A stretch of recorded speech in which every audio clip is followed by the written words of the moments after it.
Hello everyone, welcome to yet another Indo-Indians informative event. Today we are very fortunate to have with us Wilfred Schultz. Wilfred Schultz is a CPA and managing director at the practice. Wilfred has been providing practical business advice in Indonesia for over 25 years. He has an in-depth knowledge of business practices, including tax, accounting, and the business realities, problem solving, staff development, cultural, logistic, and cross-border sensitivities, and a long-standing record in creative resolution of client needs. His clients have included well-known multinational organizations as well as smaller entrepreneurial companies, both international and domestic. Wilfred sits on various advisory boards and is often called upon to outline or reflect upon Indonesian practices and the tax and legal systems. Today, we have Wilfred here to give us a better understanding of the Indonesia's Tax Amnesty Program 2022. Welcome to this event, Wilfred. Very fortunate to have you. Thank you, Poonam, very much for the opportunity to speak with you. And in fact, I think I should probably employ you as my marketing manager. You did such a great job there. Let me share the screen.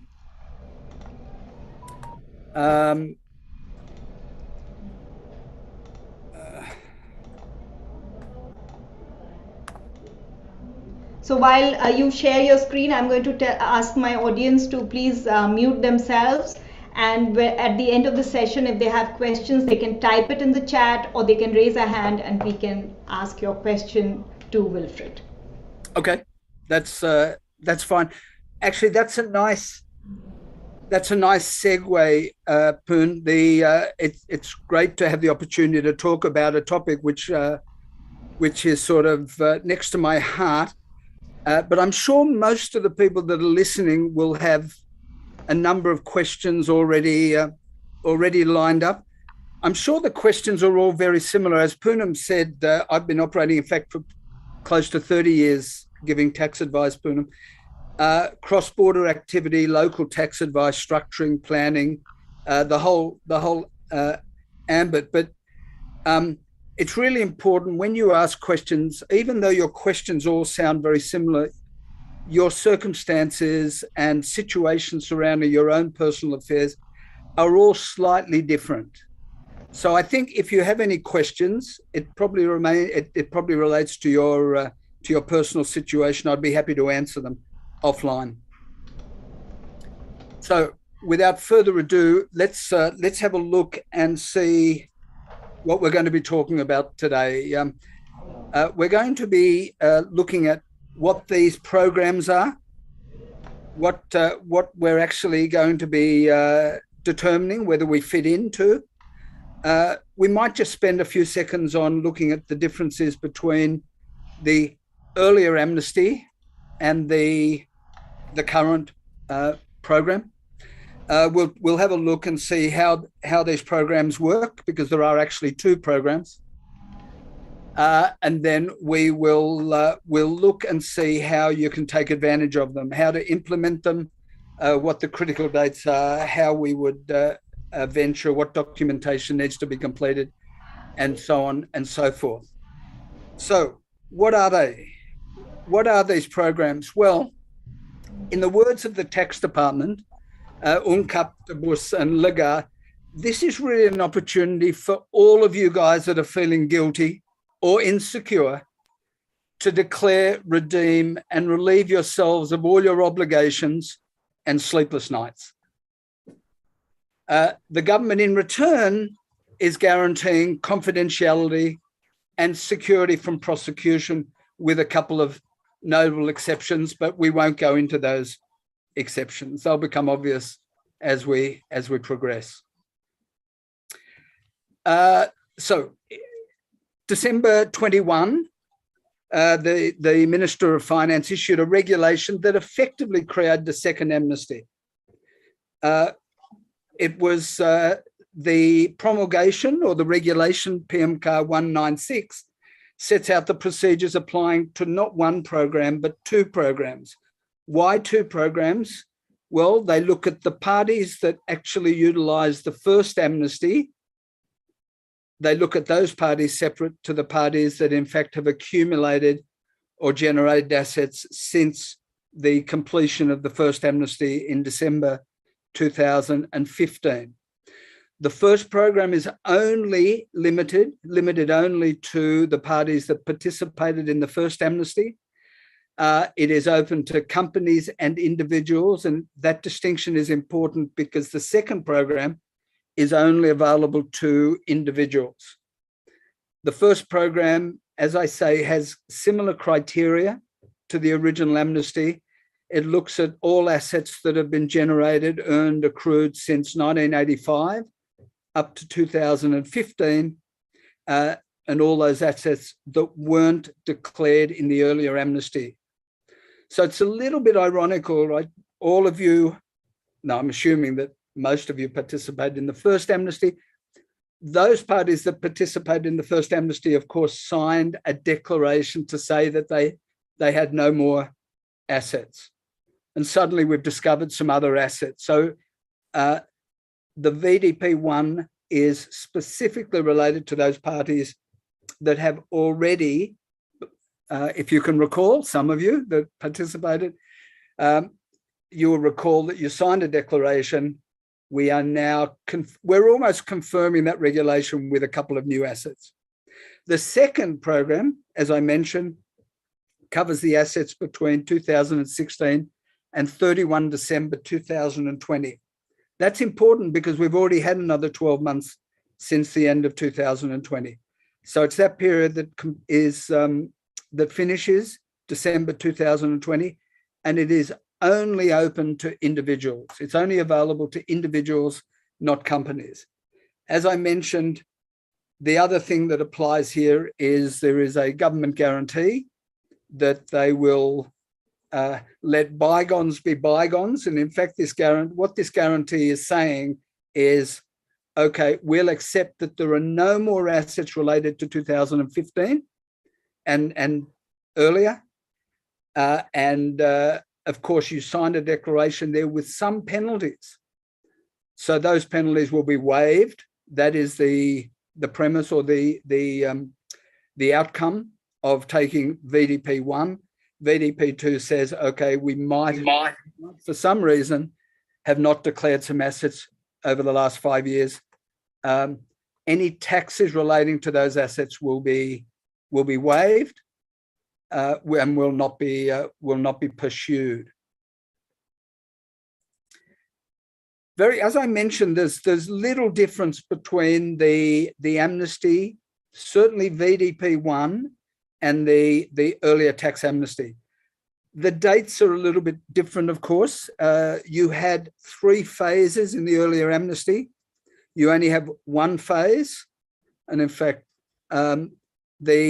whoops, this is the wrong slide, but essentially I think we'll get rid of that slide because it will be a little bit misleading. But the tax amnesty essentially now, compared to the previous amnesty or the VDP, is 1 phase, one very quick fire phase between the 1st of January 2022 and the 30th of June this year, 2022.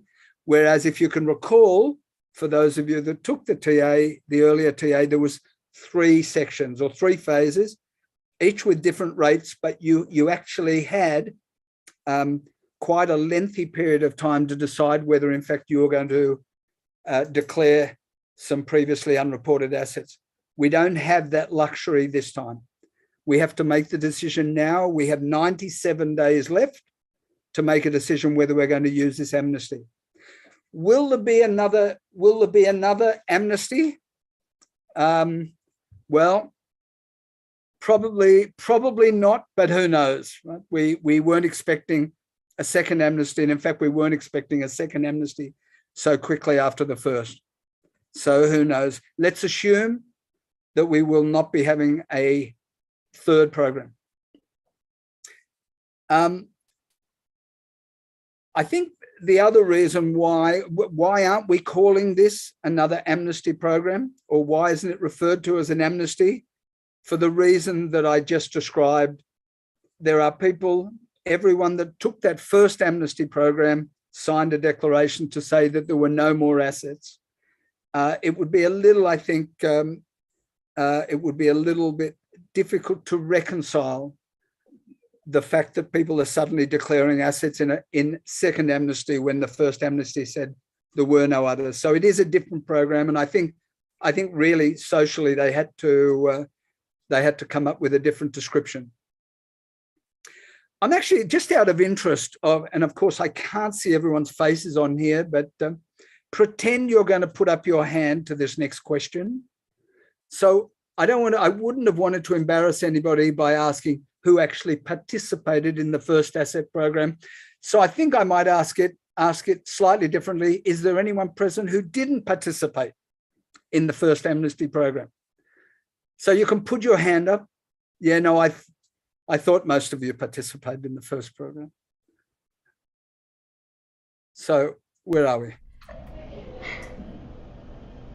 So what is the program?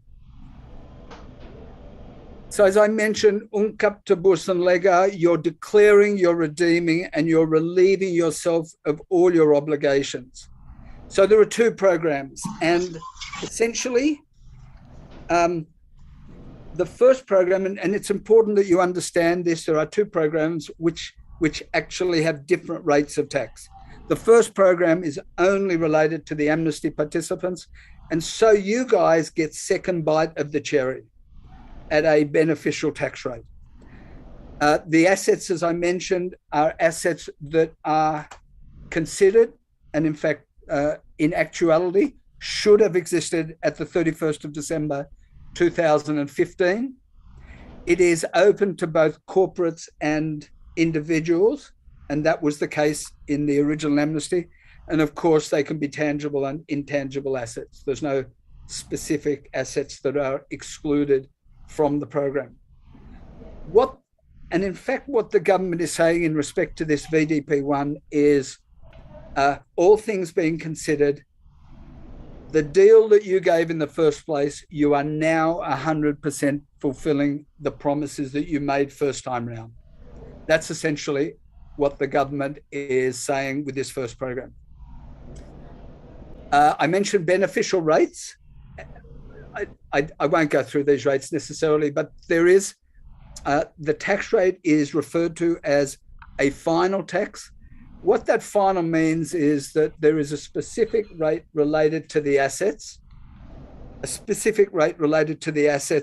that does not get taxed again. In other words, it doesn't get bundled up with a taxpayer's other income. It's a specific rate for this particular project. And the calculation is simple. The rate is applied to net assets, and we'll talk about net assets in a minute. And these are the assets, of course, that you have just discovered or just remembered. There is a couple of twists. Firstly, if you declare this asset and you promise, and this is important that you understand this, promise to reinvest that asset which you've just declared. So you're either promising to invest cash, or you're going to convert an asset and reinvest it.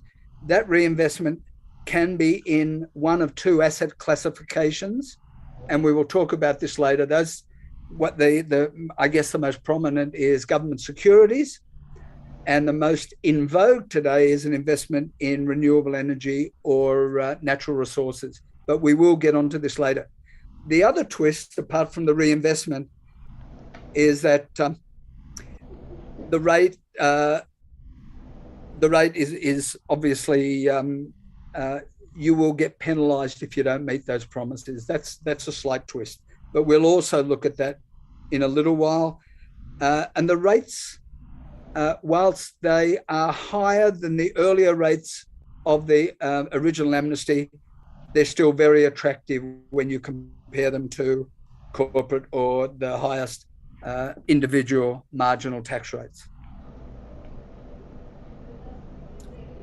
So how do we determine the value of the assets? Well, there's a list of assets there that you can see in front of you. And the list covers all the normal assets, so luxury items, cash, land and buildings, consumables, paper, debt. Of course, last time round, lots of people declared cash that was either sitting under the mattress or in the drawer. That option is also available to you. If there is not an obvious way to value these assets, then it would be wise, and in fact, you are required to have an independent valuation. So, when we say public appraiser, an appraiser that is independent to the taxpayer, a qualified appraiser. The twist on the value of assets is that the government allows you, as it did first time round, to actually offset the value of an asset against any liability that pertains specifically to that asset. And the numbers are there if you see on the screen, but there's a slight difference. There is a maximum 75% of the gross value that is allowed to be applied to company assets, but only 50% for individuals. They are the maximums. So VDP2 is, as I mentioned, solely related to individuals. The formulae are pretty much the same. It is a reduced tax rate.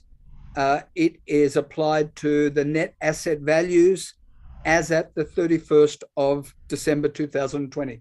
So, as I mentioned, even though we're already in 2022, the cutoff period is the period ending 31 December 2020. And again, there is no prohibition or exemption or exclusion of any assets. The net asset value, rates. The formula, as I mentioned, is similar. You'll notice that the rates are different.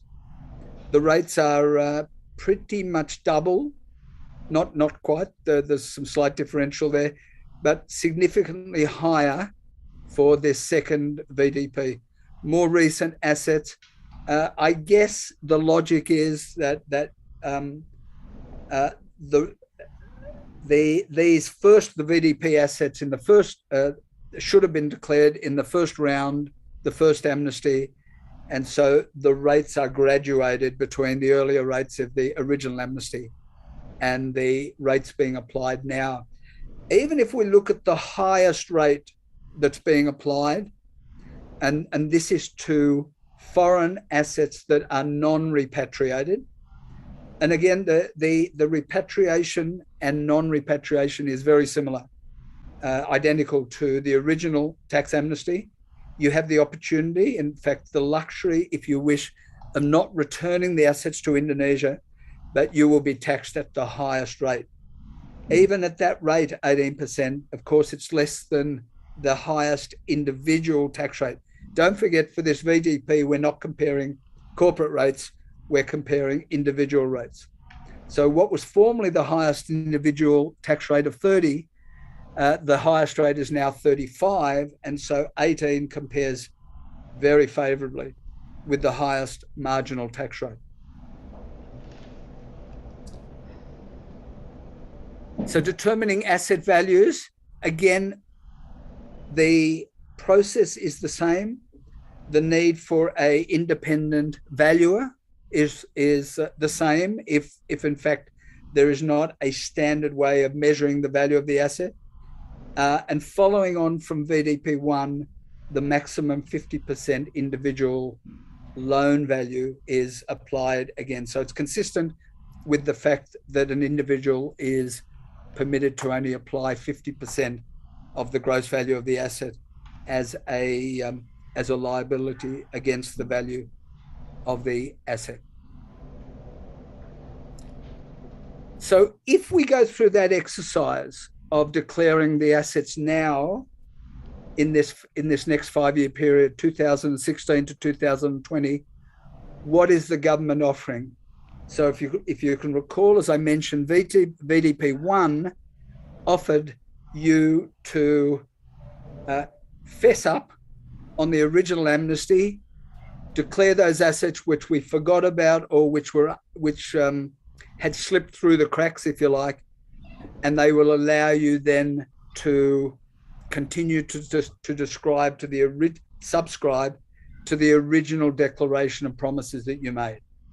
And so they will waive that 200% penalty from the original amnesty. I don't know if you can recall, but that was one of the deterrents, one of their carrot and stick initiatives, a 200% penalty on the value of the asset. They will waive that if in fact you fully declare all those earlier assets. For this VDP2 offering, which of course is much more current, they will waive any individual taxes, and that will be withholding taxes, it would be personal income taxes, and in some cases individuals are also paying VAT, so they'll waive any VAT liability, unless of course the tax department discovers that there are other assets or there is criminal activity involved. And if that is the case, then I'm sorry, ladies and gentlemen, all bets are off. So we've looked at we've actually talked about the critical dates of the assets. So there are a few other critical dates. As I mentioned at the start of this talk, we have only 6 months, and in fact, it's now 97 days to make a decision whether we're going to declare that suddenly discovered asset. You've got 97 days to decide which program suits you, whether it's VDP1 or VDP2, and submit an asset declaration letter. It's a pre-printed form, and it's a form that lists the assets. Of course, it has all your details. Of course, you won't be able to do that unless you have a tax file number. And if you took the original amnesty, of course, you've got a tax file number. You may not have a tax file number today if you're a newbie. So all those decisions have to be made by the 30th of June. So actually, there's a little bit of an opportunity to do some tax planning here, because even though your individual returns have to be in by the 31st of this month, in a couple of weeks, and corporate returns by the end of April, we then have a couple of months to sort of work out, you guys have a couple of months to work out whether in fact we want to amend our 2022 return. Interestingly, you can submit this asset declaration letter 24/7 online. So we don't have to wait for business hours. We don't have to wait for tax office officials to get back to the office after contracting COVID or anything like that. There's an opportunity here to submit anytime you like within the next 97 days. Your program decision will, of course, involve you making a decision. Firstly, what assets are going to be declared? Secondly, are you going to repatriate any of those foreign assets? And thirdly, are we going to reinvest any of those assets that we are declaring? The final repatriation date, so if we are repatriating, and this has nothing to do with reinvestment, it's exclusive. If you do repatriate, the funds that are being repatriated must be repatriated by the 30th of September this year. If we're reinvesting, we have a little bit extra time to reinvest, but that investment must take place by the 30th of September 2023. And then once we reinvest, those funds then are tied up for 5 years. And 5 years from, there is a opportunity, or there is an allowance, a concession, if you like, to reinvest those funds in tranches. But the final reinvestment, which is for the amount that was fully declared in your declaration letter, the completion must be by the 30th of September 2023, and the funds will be locked up for the 5-year period from that final date. So I guess really decisions are probably people that are here temporarily will not be temporarily, being you are a tax resident, but your future is not in Indonesia, then that would have to be strongly considered, or probably you may decide not to err on the side of caution. If in fact your longevity is in Indonesia, then reinvestment probably does become more of a serious consideration.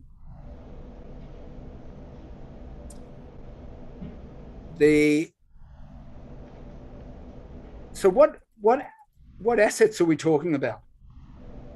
Actually, before. Sorry. What assets are we actually talking about?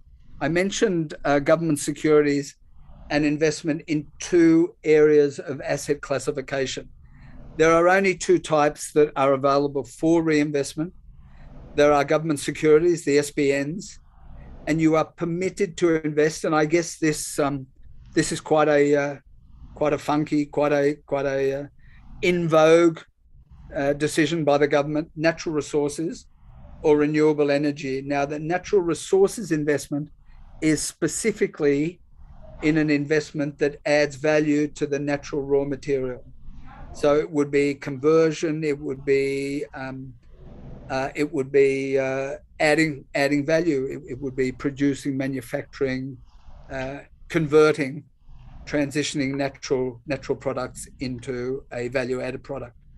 The Ministry of Finance has the authority to determine the suitability of these categories. So these categories won't change, but I think there's probably every possibility that they could be added to over a period of time. And that's important because the regulation actually allows you to chop and change. It doesn't allow you to chop and change. It allows you to change twice. You can convert one prescribed investment to another eligible investment, and that ability to transfer is available to you twice. You can have 2 transfers under the regulation. So for those that are really interested in investing in Indonesia, it may be a very suitable option to consider. The regulations prescribe that your investment can take place in 2 ways. We can participate in a new IPO, or we can establish a new business. So it's investing in your company. And this sort of dovetails with the investment legislation as well. The investment legislation is all about encouraging people to invest in new businesses in Indonesia.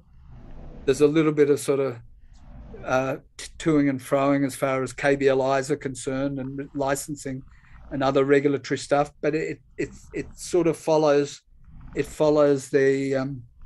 storyline and the game plan for the Indonesian government. As I mentioned, the investment has to be minimum for a period of 5 years, and we can have, as I mentioned also, you can have a maximum of 2 transfers between eligible investments. So how do we take advantage of the VDP? Well, first of all, we have to pay the tax. Nothing happens until you actually pay the dough, and that's in fact the same as putting in a tax return. Any tax return needs to be preceded by the actual payment of the outstanding tax. This is no different.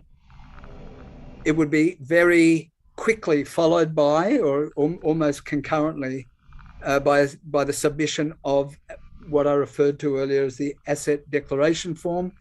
It's a pre-printed form, and it lists all the information, it lists all your details, as well as, of course, the specific assets that we're declaring.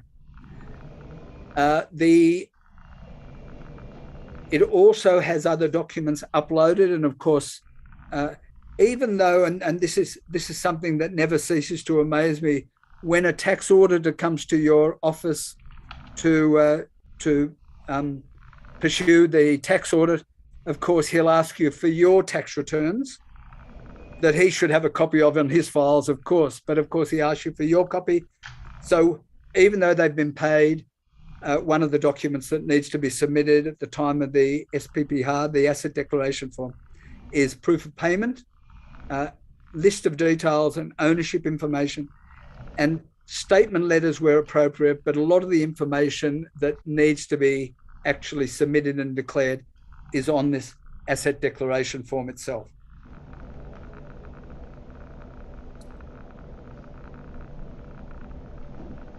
What are the outcomes?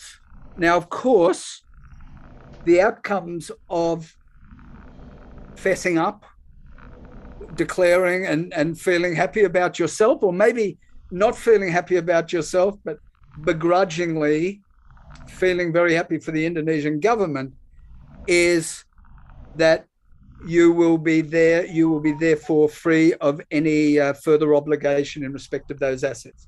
Now, of course, once you declare those assets, as most of you are aware, those assets are then declared and reported in your tax return subsequently. So your tax return, of course, has a statement of assets and liabilities, and those assets are there for everyone in the tax department to see.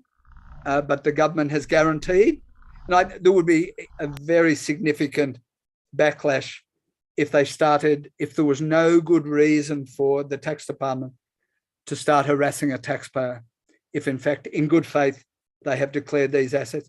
And I think since 2015 or 16, when the tax amnesty started, the first tax amnesty, I haven't come across anybody that has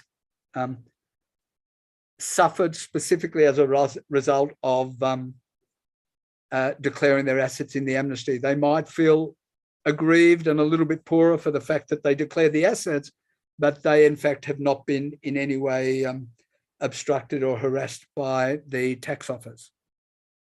You may have come across people that have been, but I certainly haven't in all the work that we do.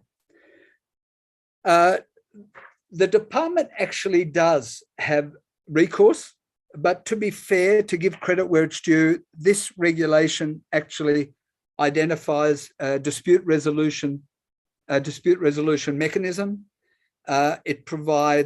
It does provide penalties.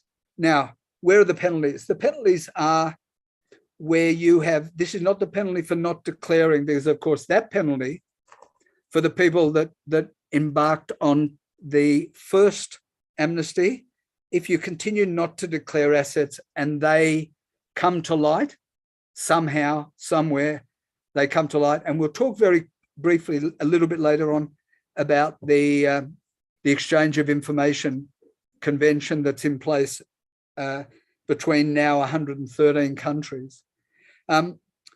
The bottom line is, if we didn't declare those assets, then the original penalty applies, and that's the 200% penalty.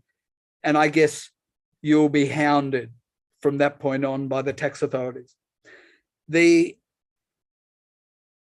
in fact you declare assets, so you in fact under either VDP 2, VDP 1, and in fact VDP 2, I'm sorry, for both these programs, you declare assets, but for example, you may have forgotten to invest. Because don't forget, you have until 2023 to reinvest. So we've brought the money back, we've repatriated the cash, it's in the bank offer, it's in the bank, it's not earning much income, but it's in the bank. We forget to reinvest, we can actually be penalized, because don't forget, at the start of the program, we took the option to reinvest those funds. But even with the reinvestment rate, the rate is not draconian. So there is a penalty for not fulfilling on the promise. We met our obligation to bring the cash back, for which we received a concessional rate. We forgot to reinvest. There is a penalty. If we say we declare, because don't forget, whatever we do, we've already paid the cash on what we determined was the program that we were to follow. So we've already paid the base rate. We paid that within a very short period, and we then we forget to repatriate. Now, the repatriation has to happen by September the 30th this year. But because we get so busy, we're caught up, we do things, we're traveling, we forget to repatriate. If we voluntarily announce that repatriation, I'm sorry, we made a mistake, there is a small penalty. And again, it's a very small penalty. So I think the penalties are not that consequential, and the penalties are only in respect to almost accidental omissions. And the tax department has recognised the fact that we actually had already paid the bulk of the tax prior to embarking on this adventure. There is some dispute resolution, and there are opportunities to actually discuss matters with the office. If in fact they discover that major criminal activity or fraud, then as I mentioned, all bets are off. These assets, like in the first tax amnesty, new assets for companies, because don't forget this is only up to assets to the 31 December 2015 for a company. Those assets cannot be depreciated or amortized for tax purposes. The new assets for the first time appear in our 2022 books, and the offset of the new asset would be against retained earnings. And then, like very similar to the first amnesty, we are required to annually report. So there's an annual reporting process, and of course that is incredibly important for the reinvestment process, because we received a beneficial rate if we reinvested, a more beneficial rate if we reinvest the funds. On that note, Poonam and ladies and gentlemen, thank you very much for your attention. I hope you have learned something that you may not have been aware of, because I'm sure all of you have been doing homework. Not that you particularly have assets that you haven't declared, but I'm sure you wanted to help your friends that did have undeclared assets. And so I hope it was of some value.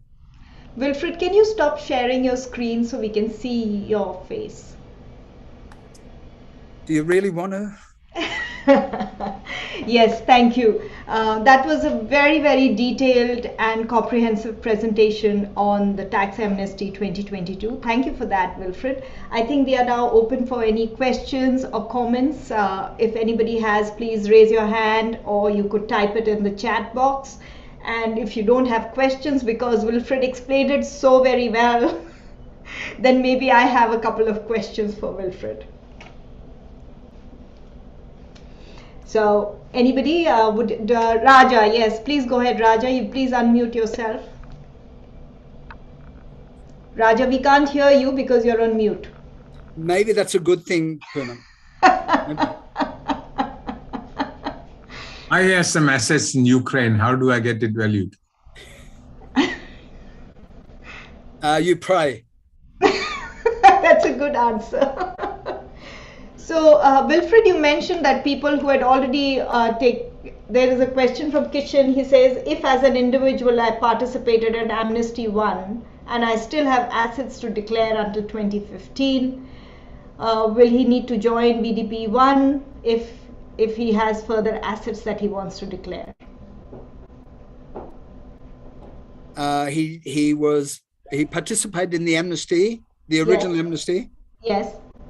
If those assets were existing at 2015, then I would be actually declaring them in VDP 1 because it's a cheaper rate.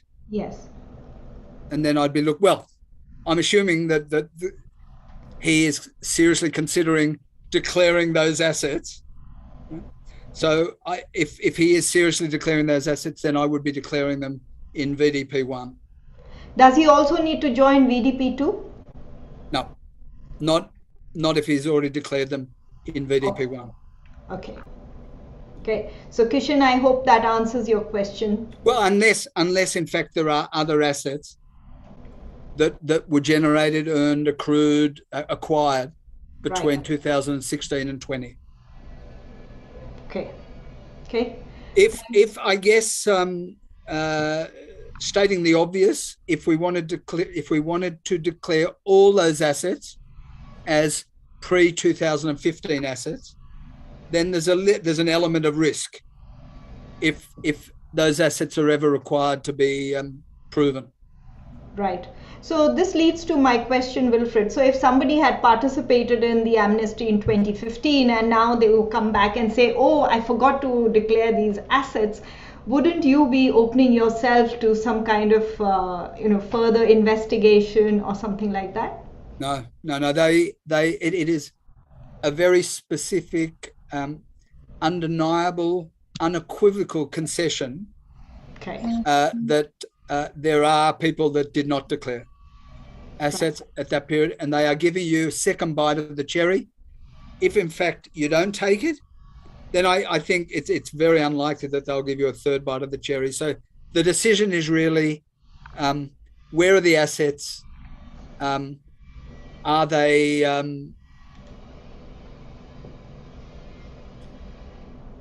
it becomes a risk management exercise, Poon. Okay. We have another question from Kush. He's asking, is there any benefit to join BDP 2 if one has actually already declared all assets in the first tax amnesty? No. Okay.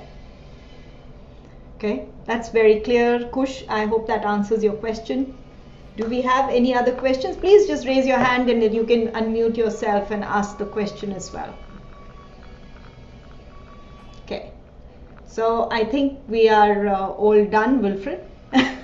It seems people have really enjoyed your presentation, which was really insightful. And I thank you for taking time out and sharing this information with all of us.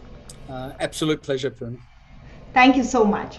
Thanks. Thank you everyone for joining. I hope you all learned as much as I did today. Thank you. Thank you, Wilfred. Thank you, Mr. Wilfred.